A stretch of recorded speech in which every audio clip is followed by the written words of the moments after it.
একটা 3 বছরের শিশু, কন্যা শিশু রেহাই পায় না। ধর্ষণ, তাই না? হচ্ছে না? খবর নেবেন ভালো করে। 3 বছরের একটা দুধের শিশু আমাদের দ্বারাই ধর্ষিত হচ্ছে। এটা কি যে কোনো সম্প্রদায়, যে কোনো জাতি, সে এজ এ মুসলিম হতে পারে, এজ এ মুসলিম এগেইনস্ট, বিরোধী, বিপরীত, তারাও তাদের দিয়ে হতে পারে। কিন্তু হচ্ছে আজকে আমাদের মধ্যে দেখেন, যারা আমাদেরকে নিরাপত্তা দেবে, আশ্রয় দেবে, তাদের যেমন একটা হসপিটালের নার্স বলুন, ডক্টর বলুন, সেই একটা নার্স নয়, একটা ডক্টর। এজ এ ডক্টর, যে ডক্টর আমাকে আপনার স্বাস্থ্যের নিরাপত্তা দেবে, জীবন হানি থেকে বাঁচাবে, তারও রেহাই নেই, তাকে মেরে দেওয়া হলো। কারা? এই আমরা মানুষরা। আমরা গেছি কোথায়? তাহলে আমি যেটা আপনাদের সঙ্গে বলতে চাইছিলাম, যে আসলে কি আল্লাহ রাব্বুল আলামিনের ভয়টা আমাদের মধ্যে আসলে কি আছে? তো তাহলে যদি ভয় থাকে, আল্লাহ পাক বলছেন যে ওয়ালিমান খাফা মাকামা রাব্বিহি জান্নাতান, আমার সামনে দণ্ডায়মান হওয়ার জন্য যারা, আমার সাক্ষাতের জন্য যারা ভয় করবে, যেদিন আমার সামনে তোমরা দাঁড়াবে, এ দাঁড়ার ব্যাপারে যদি তোমাদের ভয় থাকে, আমি আল্লাহ রাব্বুল আলামিন তোমাদের জন্য দুটো জান্নাত তৈরি করেছি। অন্যত্র বলছেন ওয়ামিন দুনিহিমা জান্নাতান, শুধু এই দুটি জান্নাত নয়, এই দুটির পরেও এরকম অনুরূপ আরো দুটি তোমাদের জন্য আমি জান্নাত তৈরি করে রেখেছি। আল্লাহ রাব্বুল আলামিন কোরআনুল কারীমের মধ্যে আমি আপনাদের সম্মুখে দুটো মূল আয়াত আমি তেলাওয়াত করেছি। আমি দুটো আয়াতের তরজমা করে হাদিস যেটা পড়েছি আল্লাহ রাসূলের, আমি সেই হাদিসটি তরজমা করে আমি এখান থেকে আপনাদের আজকের মতো, আমি এখান থেকে যদি আল্লাহ আমাকে বিদায়ের ব্যবস্থা করে দেয়, তাহলে আমি আজকে এখানকার মতো, আমি মানে এই সময়ের মধ্যে আমি বিদায় নেব। কারণ মাওলানা সাহেব আমাকে অনলি 30 মিনিটস টাইম আমার জন্য বরাদ্দ করেছেন। এ আপনাদের সামনে দুটো কোরআনুল কারীম এবং হাদিসের কথা শোনার, বলার জন্য একটু মনটা হালকা, একটু ব্যাকুল ছিল। আমি মাওলানা সাহেব এবং আমাদের সাজিদ ভাই বন্ধু, অন্তত 15-20 বছরের বন্ধু, তারা কেউ আমি ইচ্ছাকৃত বলেছিলাম যদি 10-15-20 মিনিট আমাকে একটু সময় দিন। ওরা সেটা যেইভাবে হোক আমার জন্য গ্রান্টেড করেছেন। সুতরাং আমার যে মূল আয়াত আমি আপনাদের সম্মুখে এবারে আমি শাব্দিক তরজমায় যাচ্ছি। আল্লাহ পাক বলছেন জালিকা বিআন্নাল্লাহা লাম ইয়াকুম মুগায়্যিরান নি'মাতান আন'আমাহা আলা কাওমিন হাত্তা ইউগায়্যিরু মা বিআনফুসিহিম।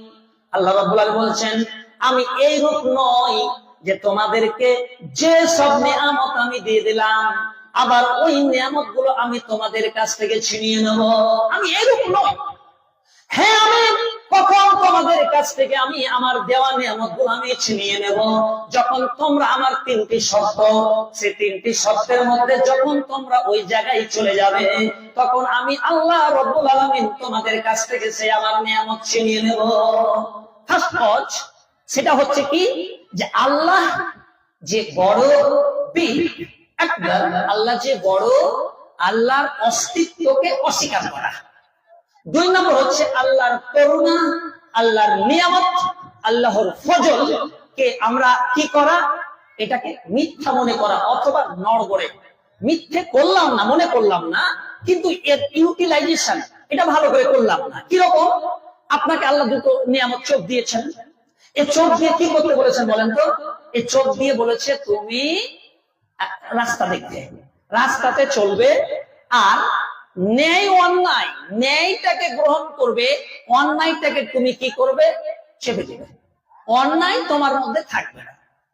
চোখকে তুমি এইভাবে কাজে লাগাও, চোখ দিয়ে তুমি কোরআন তেলাওয়াত করো, চোখ দিয়ে হাদিস পড়ো, চোখ দিয়ে পৃথিবীর এনি সৃষ্টি মা ও বোনেরা, এজ এ স্ত্রী, এজ এ আপনার বোন, এজ এ আপনার শাশুড়ি, এজ এ মা, অর্থাৎ পৃথিবীর প্রত্যেকটি নারী, শিশু থেকে নিয়ে বৃদ্ধা পর্যন্ত, তারা কি খাবে দেখবে? তারা আমাদের মায়ের জাত। দেখবেন একটা দুষ্কৃতি লম্পট যদি হয়, তার মার ব্যাপারে সে কিন্তু মোটামুটি কিউরিয়াস, সতর্ক। কারণ তার মাকে কেউ খারাপ ভাবে দেখুক, তার স্ত্রীকে খারাপ ভাবে দেখুক, ওটা কিন্তু বরদাস্ত করতে পারবে না। ও অন্যজনের জন্য যাবে, কিন্তু ওর মায়ের ক্ষেত্রটা বরদাস্ত করবে না, কি বোন কি নিজের কন্যার ক্ষেত্রটা বরদাস্ত করবে না। তাহলে আল্লাহ তাকে চক্ষু কেন দিল? চক্ষু দিয়ে তুমি ভালোটা নাও, খারাপটা। একটা রাস্তা দিয়ে একটা মহিলা যাচ্ছে, রাস্তা পার হচ্ছে, একটি দুটি সন্তান আর হাতে একটা ব্যাগ বা দুটো ব্যাগ। মেয়েটি রাস্তা পার হতে একটু অসুবিধা হচ্ছে, আপনি কি করবেন? এটা আপনার দায়িত্ব। যদি আপনি পারেন, আপনি মেয়েটার কাছ থেকে ব্যাগটাকে নিয়ে বা একটা বাচ্চাকে সহযোগিতা করে আপনি পার করে দেন রাস্তা। ও দেখবেন আপনি আপনার দিকে অন্তত একটু নজর দেবে যে আচ্ছা ইনি কে, ইনি তো আমাকে চেনেন না, তারপরে সে আমাকে রাস্তা পার করে আমাকে সাহায্য করলো। আপনার কি হবে? আপনার জন্য দোয়া করবেন। যে সম্প্রদায়ের মহিলা হোক না কেন, যদি মুসলমান হয় তাহলে দোয়ার হিসেব আসবে। ওনারা দোয়ার বিষয়টা বোঝেন না, কিন্তু কল্যাণ তো বুঝেন, বাস্তব তো বুঝেন, ভালোটা তো বুঝেন। উনি বলবেন হয়তো ভগবান, উনি যেহেতু বলেন ভগবান, ভগবান ওই দাদা কি ওই ভাইটা একটু ভালো করিও, তুমি বলবে না? দেখা গেল একটি মেয়ে রাস্তা দিয়ে যাচ্ছে, এবারে আপনি ওর পিছু শুরু করলেন। কি টার্গেট আপনার? আপনার টার্গেট ওর প্রতি খারাপ। দেখা গেল আপনি দৌড়াচ্ছেন, ও পালিয়ে চলে যাচ্ছে, হচ্ছে না? এই চোখটা যদি আল্লাহ রাব্বুল আলামিন না দিত, তাহলে ও আপনার কাছ থেকে ওই নারীটা ভয় পেত না বা আতঙ্ক হতো না, বা আপনার দ্বারাই ও ধর্ষণ হতো না। তাহলে আল্লাহ রাব্বুল আলামিন চোখ দিল আপনার ভালো কিছু করার জন্য। আর এই চোখটা দিয়ে যত খারাপ কিছু আছে আপনি সব অনুসরণ করলেন, আর খারাপ খারাপ কিছু দেখলেন, আর ওই খারাপের বিনিময়ে আল্লাহ রাব্বুল আলামিন বলছেন আমি তোর চোখ দুটোকে ছিনিয়ে নিয়ে তোকে আমি অন্ধকানা বানিয়ে দিলাম। পারবেন আল্লাহ? কে? চোখ তো আল্লাহ দিয়েছে, চোখটা নিয়ে নেবে। আর কত ডাক্তার দেখাবেন? ওই Nepal, Lahan, Malda, Calcutta, world over world কত চোখ আপনি ঠিক করবেন ডাক্তারকে দিয়ে? আর এটা হয় না, ওরা পারে নাকি? কতটুকু পারবে? যতটুকু পারার সুযোগ সুবিধা আল্লাহ করে দিয়েছেন। আল্লাহ বলছেন আমি তোর চোখ রাখি, তোর চোখকে ওরা বাদ করলাম। এবার আপনি চলে যান সুন্দর দেহ। আল্লাহ আপনার সুন্দর দেহ দিয়েছেন, দুটো সুন্দর হাত দিয়েছেন, বাহু মজবুত করেছেন, সুন্দর শরীর দিয়ে আপনি কি করলেন? আই তোকে দেখে নিচ্ছি আমি, এই জন্য নয় ভাই, এই জন্য নয়, আপনাকে এই জন্য হাত দিল, আপনার হাতের দ্বারাই যেন ওই মানুষটার, ওই সমাজের, ওই গোত্রের উপকার হয়। সুন্দর শরীর দিয়েছে, শক্তিমান আপনাকে করেছে। যদি হ্যাঁ আল্লাহর দিন প্রতিষ্ঠার জন্য যদি লড়াইয়ের প্রয়োজন হয়, তাহলে বাহুটাকে, যদি প্রয়োজন হয় তাহলে বাহুটাকে সেখানে ব্যবহার করো, সেটুকু করা যাবে যতটুকু আপনাকে আল্লাহ রাব্বুল আলামিন বলেছেন। এবারে দেখা গেল এত সুন্দর শরীর নিয়ে, বাঘের মতো শরীর নিয়ে ছুটে বেড়াচ্ছে।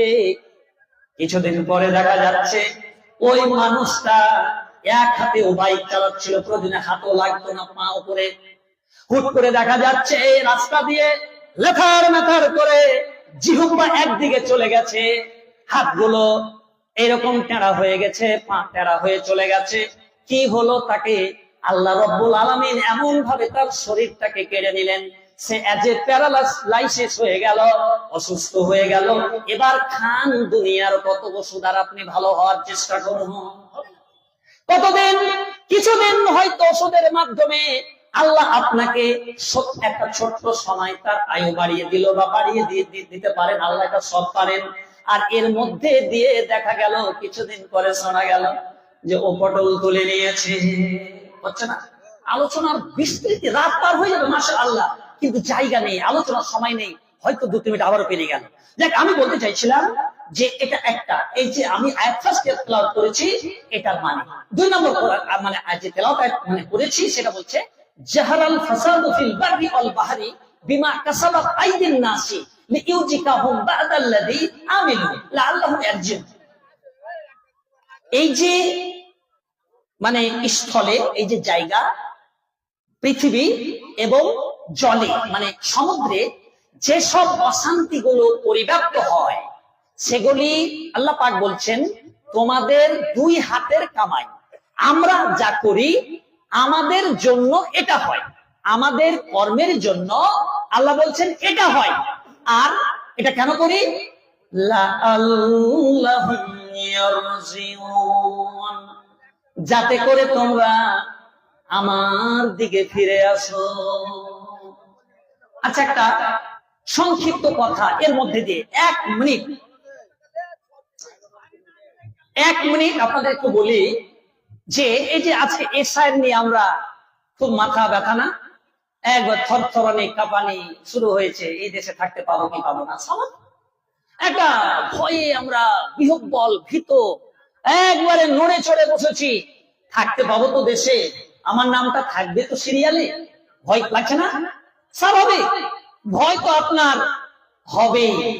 তো আল্লাহ বলছেন, আরে আমার বান্দারা, আমার বান্দারা, তোমরা এশায়ের জন্য এত ভয়ে ভীত, পালিয়ে বেড়াচ্ছ, ছুটে বেড়াচ্ছ। আহা, একটু রাত্রে উঠে আমার জন্য একটু কোরআন তেলাওয়াত, আমার সন্তুষ্টির উদ্দেশ্যে তোমরা একটু কোরআন তেলাওয়াত, একটু সালাত আদায় করো না। মসজিদে লোক খুঁজে পাওয়া যায় না, জালসা বড় বড় আমাদের হচ্ছে, এটাই স্বাভাবিক, সব জায়গায় সাঁটিয়ে একবারে লোক পাওয়া যায় না ইবাদত বান্দেগিতে। তো তাহলে দেখুন আমরা কিসের, কাকে ভয় করছি? আসলে মানুষকে ভয় করছি। আল্লাহ বলছেন, মানুষকে যদি আপনি ভয় করেন তাহলে অবশ্যই আল্লাহ রাব্বুল আলামিন আপনাকে একটা গজব দিয়ে দেবে। এই হচ্ছে আল্লাহর সিস্টেম।